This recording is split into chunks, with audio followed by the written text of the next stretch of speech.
പിന്നെ കച്ചവടത്തിലൂടെ ചതിയും വഞ്ചനയും. ഏറ്റവും അധികം ഇന്ന് കച്ചവടം റിയൽ എസ്റ്റേറ്റ് ബിസിനസ് ആണല്ലോ ഇന്നത്തെ കച്ചവടം. അള്ളാന്റെ പള്ളികളിൽ ജോലി ചെയ്യുന്ന ഉസ്താദുമാര് വരെ 3000-4000 രൂപ ശമ്പളം വാങ്ങി വീട്ടിൽ ചെല്ലുമ്പോ ഭാര്യ പറയും, നിങ്ങൾക്ക് ഈ റിയൽ ബിസിനസ് തുടങ്ങിക്കൂടെ? ഉടനെ മുസ്ലിയാർ പറയും, അതെന്തോടെ ബിസിനസ്? എന്റെ പ്രിയപ്പെട്ട ഇക്ക, നിങ്ങൾ കല്യാണം കഴിച്ചപ്പോൾ എനിക്ക് വലിയ പ്രതീക്ഷയായിരുന്നു. നിങ്ങൾ പെണ്ണ് കാണാൻ വന്നപ്പോൾ പറയട്ടെ, ജന്നാത്തുൽ ഫിർദൗസിന്റെ അത്തറിന്റെ മണം ഉണ്ടല്ലോ, ഇപ്പോഴും എന്റെ മൂക്കിന്ന് പോയിട്ടില്ല. പക്ഷെ ആ മണം മാത്രമേ ഉള്ളൂ, ഗുണമൊന്നുമില്ല. അതുകൊണ്ട് നിങ്ങൾ ഈ പള്ളിയുടെ 3000 രൂപ കൊണ്ടിരുന്ന കാര്യം നടക്കൂല. നമുക്ക് പായലേ വിടാ, പൂപ്പലേ വിടാ, പെയിന്റ് അടിക്കണ്ടേ, മോളെ കെട്ടിക്കണ്ടേ. അപ്പുറത്തെ സൈനബാര മോക്ക് കൊടുത്തത് 101 പവന. എനിക്കൊന്നുമില്ലല്ലോ, അതുകൊണ്ട് എനിക്കും അത് കൊടുക്കണം. നിങ്ങൾക്ക് റിയൽ തുടങ്ങിക്കൂടെ? ഭാര്യ അത് പറയുമ്പോ പാവപ്പെട്ട മുസ്ലിയാർ വിചാരിക്കും, ശരിയാ, ഒരു കച്ചവടം നടന്നാൽ കിട്ടുന്ന ലാഭം എത്ര? 10, 15, 20, 30 ലക്ഷം. ഇതൊക്കെ താത്ത കണക്ക് കൂട്ടി വെച്ചിട്ട് പറഞ്ഞു കൊടുത്തു. മുസ്ലിയാർ അങ്ങനെ വലിയ തകടും കൂടെ കൊണ്ട് 1 ഏക്കർ പേരിടത്തി കൊണ്ട് കുഴിച്ചിട്ട് മുതലാളിയെ കമത്തി ഫസ്റ്റ് കച്ചവടം അങ്ങ് നടത്തി. സുബ്ഹാനല്ലാഹ്. ഇത് ഞാൻ പറയുമ്പോ പ്രിയപ്പെട്ട ഉസ്താദുമാരെ കുറ്റപ്പെടുത്തിയതല്ല. അവർക്കും വേണ്ടേ പ്രിയപ്പെട്ടവരെ നല്ലൊരു ജീവിതം, മഴ പെയ്താൽ വെള്ളമകത്ത് വീഴാത്ത നല്ലൊരു വീട് അവർക്ക് വേണ്ടേ. ഇവിടെ പ്രിയപ്പെട്ട പൊന്നോമന മക്കൾ സ്കൂളിലേക്ക് പഠിക്കാൻ പോകുമ്പോ ഉസ്താദിന്റെ പ്രിയപ്പെട്ട മക്കൾക്കും കൊണ്ടുപോകണ്ടേ നല്ലൊരു ബാഗ്, അവർക്കും ധരിക്കണ്ടേ നല്ലൊരു വസ്ത്രം. അള്ളാഹു നമ്മുടെ നാട്ടിലുള്ള ആലിമീങ്ങൾക്ക് അള്ളാഹു സാമ്പത്തിക ഭദ്രത കൊടുത്ത് അനുഗ്രഹിക്കട്ടെ. എല്ലാ നിലയിലുള്ള വളർച്ചയും ഉയർച്ചയും കാരുണ്യവാനായ പടച്ചതമ്പുരാൻ കൊടുത്ത് പാവപ്പെട്ട ഉസ്താദുമാരെ, മുഅല്ലിമീങ്ങളെ, മദ്രസയിൽ ജോലി ചെയ്യുന്ന സാധുക്കളായ പണ്ഡിതന്മാരെ അള്ളാഹു ബറക്കത്ത് ചെയ്യട്ടെ എന്ന് ആത്മാർത്ഥമായി ദുആ ചെയ്യുകയാ. അങ്ങനെ ആ കച്ചവടത്തിൽ പെട്ടെന്ന് തന്നെ കള്ളങ്ങൾ പറയുന്നു, വഞ്ചിക്കുന്നു, ചതിക്കുന്നു, പരസ്പരം ആരോടും മൈൻഡ് ചെയ്യാതെ, മാനുഷികമായ ഒരു പരിഗണനയുമില്ലാതെ, ആരെയും പരിഗണിക്കാതെ ഫസാദ് പറയാൻ, കള്ളം പറയാൻ, ഈബത്ത് പറയാൻ, അള്ളാണ് ഉമ്മാണ്, ഇവിടെ നിന്നാണ് അതിര് തുടങ്ങുന്നത്, വാപ്പാണ് കബറിനാണ്, ഞാനിത് ഇത്ര രൂപയ്ക്ക് വാങ്ങിയതാ എന്നൊക്കെ പറഞ്ഞ് കള്ളം നിരത്തിയിട്ട് കച്ചവടം ചെയ്യാനുള്ള മാനസികമായ തയ്യാറെടുപ്പ്. പണം കിട്ടുമ്പോ അറിയാതെ കള്ളം പറഞ്ഞു പോകും. അള്ളാഹു കാത്തിരക്ഷിക്കട്ടെ. അതുകൊണ്ട് എവിടെ നിന്ന് സമ്പാദിച്ചു എന്നുള്ള ചോദിക്കുമ്പോ ഏറ്റവും അധികം ഇന്ന് ലാഭമുള്ള ബിസിനസ് കഞ്ചാവ് കച്ചവടമാണ്. അതിപ്പോ നിങ്ങളോട് പറയണ്ട, നിങ്ങൾ ആരും അതിൽ ഉൾപ്പെട്ട് കാണൂല. പക്ഷേ നമ്മളറിയാതെ എത്രയോ യുവാക്കള് കഞ്ചാവ് കച്ചവടത്തിൽ ഏർപ്പെട്ടിരിക്കുന്ന സഹോദരങ്ങളെ. തിരുവനന്തപുരം ജില്ലയുടെ തമ്പാനൂര് കോളേജിൽ പഠിക്കുന്ന വിദ്യാർത്ഥികൾ തോളത്ത് തൂക്കിയിട്ട് കൊണ്ടുപോയ ബാഗ് പോലീസുകാരെന്ന് പരിശോധന നടത്തിയപ്പോ ലക്ഷക്കണക്കിന് രൂപയുടെ കഞ്ചാവുകളാണ്, മയക്കുമരുന്നുകളാണ് അവിടെ ബാഗിന്റെ അകത്ത് കണ്ടെത്തിയത് എന്ന് പത്രമാധ്യമങ്ങളിലൂടെ വായിച്ചു പോരെങ്കിൽ എന്റെ പ്രിയപ്പെട്ട യുവത്വമേ, ഒരു നുള്ള കഞ്ചാവിന് 1 പവൻ സ്വർണത്തിനെക്കാളും വിലയാണ്. ഒരു നുള്ള കഞ്ചാവിന് 1 പവൻ സ്വർണത്തെക്കാളും വിലയാണ്. അത് കച്ചവടം ചെയ്യുമ്പോൾ വളരെ ലാഭമാണ് കിട്ടുന്നത്. അങ്ങനെ കാശുണ്ടാക്കിയിട്ട് കാര്യമില്ലല്ലോ, അങ്ങനെ പണമുണ്ടാക്കിയിട്ട് കാര്യമില്ലല്ലോ. അതുപോലെ മറ്റുള്ളവരെ പറ്റിച്ചും മറ്റുള്ളവരെ വേദനിപ്പിച്ചും മറ്റുള്ളവരെ വഞ്ചിച്ചും കൊണ്ട് പണമുണ്ടാക്കുന്ന എത്രയോ പേരുണ്ട്.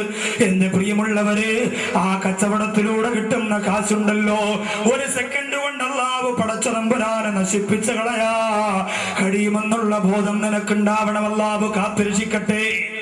ചില ആൾക്കാരുണ്ടല്ലോ 10ഉം 15ഉം ലക്ഷം രൂപയാണ് ഹോസ്പിറ്റലിൽ കെട്ടിവെക്കുന്നത്. 10ഉം 15 ലക്ഷം രൂപ എന്ന് പറഞ്ഞാൽ ചില്ലറ കാര്യമില്ല. ഹോസ്പിറ്റലിൽ കെട്ടിവെക്കുന്ന ഒരു നേരത്തെ മരുന്നിന് വേണ്ടി, ഒരു ഓപ്പറേഷന് വേണ്ടി 10ഉം 20ഉം 30ഉം ലക്ഷം രൂപ ഹോസ്പിറ്റലിൽ കെട്ടിവെക്കുന്നു. ദക്ഷിണാഫ്രിക്കയിൽ നിന്നും ആസ്ട്രേലിയയിൽ നിന്നും ഒക്കെ മരുന്ന് എഴുതി വരുത്തിയിട്ട് മക്കളെ ചികിത്സിക്കാൻ കോടിക്കണക്കിന് രൂപ കടബാധ്യതയുള്ള സഹോദരൻ അബുദാബിയിൽ മലപ്പുറം ജില്ലയിലുള്ള ഒരു പ്രിയപ്പെട്ട സഹോദരനെ കാണാൻ കഴിഞ്ഞു.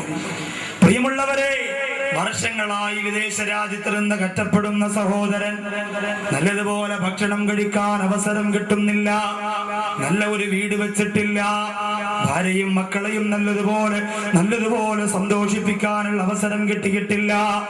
ക്യാൻസർ ബാധിച്ച് ചികിത്സയിൽ കഴിയുന്ന പ്രിയപ്പെട്ട ഉപ്പാക്ക് വേണ്ടിയിട്ട് ലക്ഷക്കണക്കായ രൂപ ചിലവഴിച്ചു കൊണ്ടിരിക്കുന്ന സഹോദരനാ.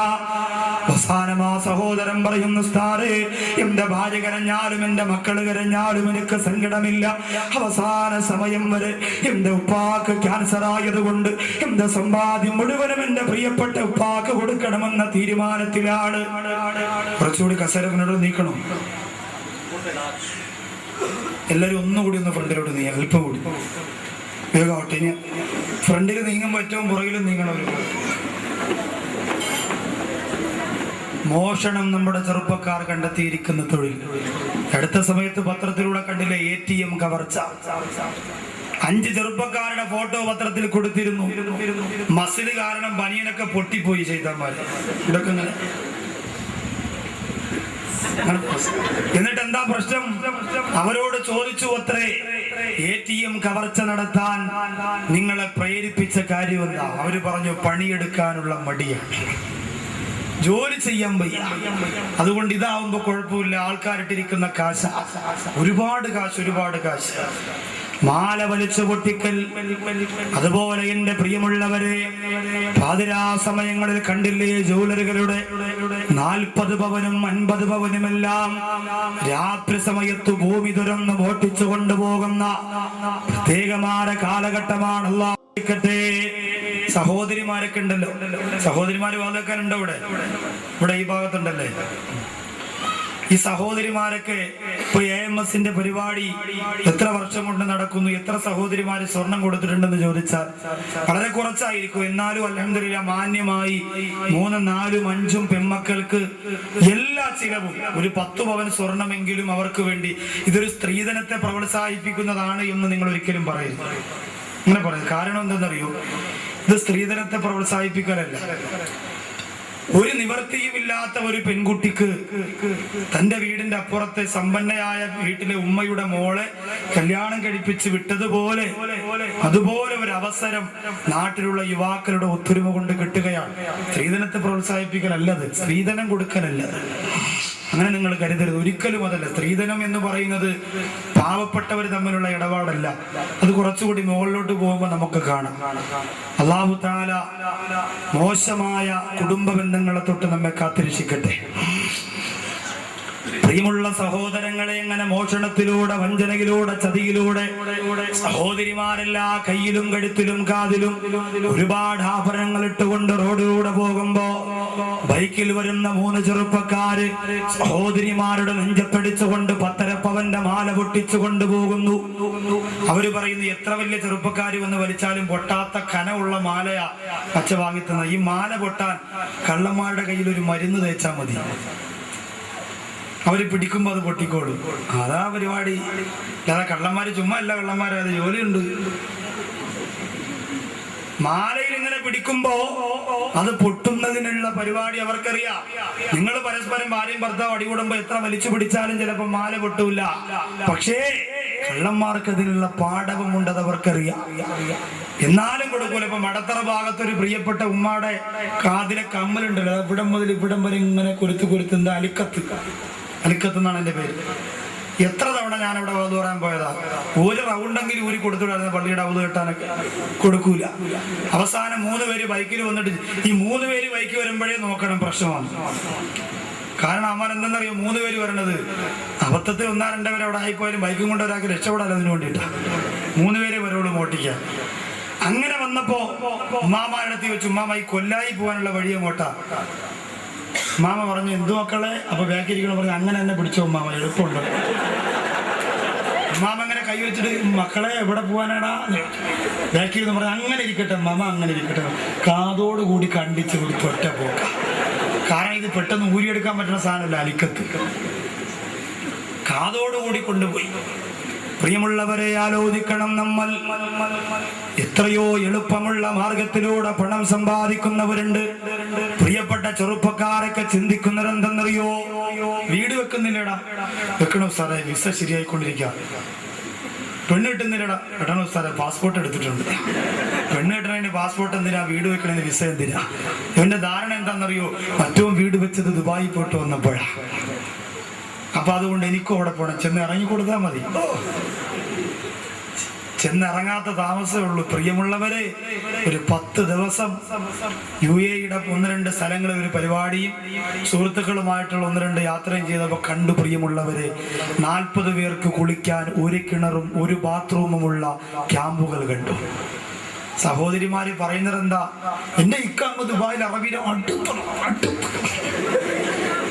അറബി ഭക്ഷണം കഴിച്ചാൽ ഇക്കാക്കും കൊടുക്കും, അറബി കുപ്പായം വാങ്ങിച്ചാൽ ഇക്കാക്കും, അറബി പെണ്ണ് കെട്ടിയാൽ ഇക്കാക്കൂടെ കെട്ടിച്ചു കൊടുക്കും എന്ന് പറയാത്ത വാർത്ത.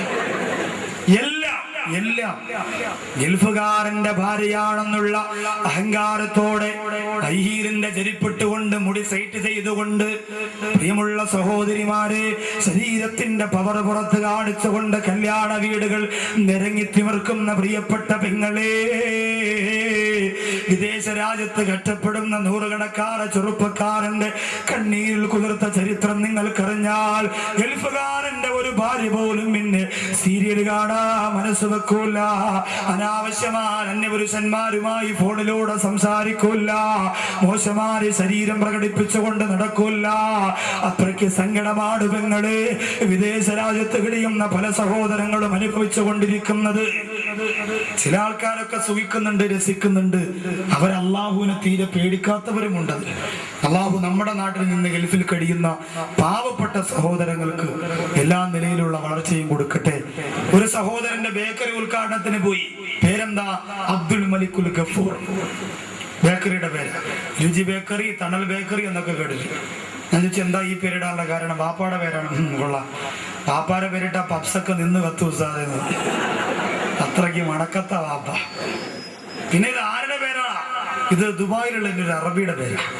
പറഞ്ഞ ആ പേരിട്ടത് വറക്കത്തിനാണ്, വറക്കത്തിനല്ല, അറബിയെ വലിപ്പിച്ചുകൊണ്ടാണ് ഞാൻ തുടങ്ങിയത്. എങ്ങനെയാ? ഞാൻ പറഞ്ഞടാ, ഓരോ അലുവ കഷണത്തിന്റെ പുറത്തും അബ്ദുൽ മലിക്കുൽ ഗഫൂർ എന്ന് എഴുതി കൊടുത്താൽ അള്ളാഹ് പൊരുത്തപ്പെട്ടു വരില്ല. അവന്റെ ധാരണ എന്താ? എങ്ങനെയെങ്കിലും കുറെ പണം ഉണ്ടാക്കുക.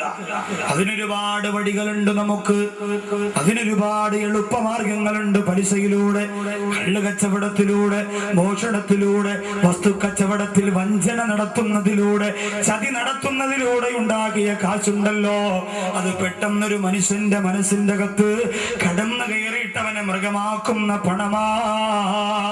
അല്ലാഹുവിന്റെ റസൂൽ പറയുകയാ, ഇന്നലിൽ മാലി ലളറാറാ, പണത്തിന് ഒരു വല്ലാത്ത ലഹരിയുണ്ട്, അക്രമമുണ്ട്. കളറാറത്തിൽ ഖംറി, കള്ള് ഒരു മനുഷ്യനെ ഉപദ്രവിക്കുന്ന പോലെ പണം ഒരു മനുഷ്യനെ ഉപദ്രവിക്കുന്നതാണ്. കള്ളു കുടിക്കുമ്പോ മനുഷ്യന്റെ ബോധം നഷ്ടപ്പെട്ടു പോകുന്ന പോലെ പണം ഒരു മനുഷ്യനെ അബോധാവസ്ഥയിലെത്തുന്നതാണ്. ചില ആൾക്കാർക്ക് പണം വന്നു കഴിഞ്ഞാൽ പിന്നെ കണ്ണ് കണ്ടുകൂടാന്ന് പറയാനായിട്ട്, ഓ അവളെ ഭർത്താവ് ഗൾഫീന്ന് വന്നാ പിന്നെ കണ്ണ് തുറക്കൂല എന്ന് പറഞ്ഞാൽ എന്താ? കൊണ്ടുവന്ന പെട്ടിയിലെ സാധനങ്ങൾ തീരുന്നത് വരെ താത്താക്ക് പിന്നെ അയൽവാസികളുമായി യാതൊരുവിധ ബന്ധവും ഒരു ബന്ധവുമില്ല, സ്വന്തം കാര്യം. അതുവരെ അയൽവാസികളുമായി നല്ല ബന്ധം, സ്നേഹം, സൗഹൃദം എല്ലാം ഉണ്ട്. കാശുണ്ടാകുമ്പോ കണ്ണു തുറക്കാത്ത ഒരുപാട് പേരില്ലേ? പ്രിയമുള്ളവരെ, പെട്ടെന്ന് അല്ലാഹു കാശു തരും. എന്തിനെന്നറിയുമോ? അതൊരു പരീക്ഷണമാണ്. കാരുണ്യവാനായ പടച്ചതമ്പുരാ ഓരോ പരീക്ഷണങ്ങൾ ഈ സമുദായത്തിലെ സഹോദരങ്ങൾക്ക് അല്ലാഹു തരുമ്പോ, പണം തന്നുകൊണ്ട് കാരുണ്യവാനായ പടച്ചതമ്പുരാ പരീക്ഷിക്കുമ്പോ, കള്ളൊരു മനുഷ്യന്റെ ശരീരത്തെ ഉപദ്രവിക്കുന്ന പോലെ പണം ഒരു മനുഷ്യനെ ഉപദ്രവിക്കുന്നതാ. അൽഹാക്കുമുത്തകാസുറു ഹത്താ സുറുത്തുമുൽ മഖാബിർ. പണത്തിന് വേണ്ടിയുള്ള മനുഷ്യന്റെ ആർത്തിയുണ്ടല്ലോ. വാപ്പയെ കൊന്നാലും ഉമ്മയെ കൊന്നാലും പെങ്ങളെ കൊന്നാലും കൂടപ്പറപ്പിന്റെ കഴുത്തറുത്താലും എനിക്ക് നോട്ടുകെട്ട് മതിയെന്ന് പറഞ്ഞുകൊണ്ട് പേ പിടിച്ച നായകളെ പോലെ പണത്തിന്റെ പിന്നാലെ പരക്കം പായുന്ന ഈ കാലഘട്ടത്തിലെ സമ്പന്ന വർഗത്തിന് വേണ്ടി ആഗ്രഹിക്കുന്ന സമുദായത്തിലെ സഹോദരങ്ങൾ പഠിച്ചോ, ആർത്തി തീരുന്നത് എപ്പോഴാ? ഹത്താ സുർത്തുമുൽ മഖാബിർ. ഖബറുകളെ സന്ദർശിക്കുന്നത് വരെയാണ്.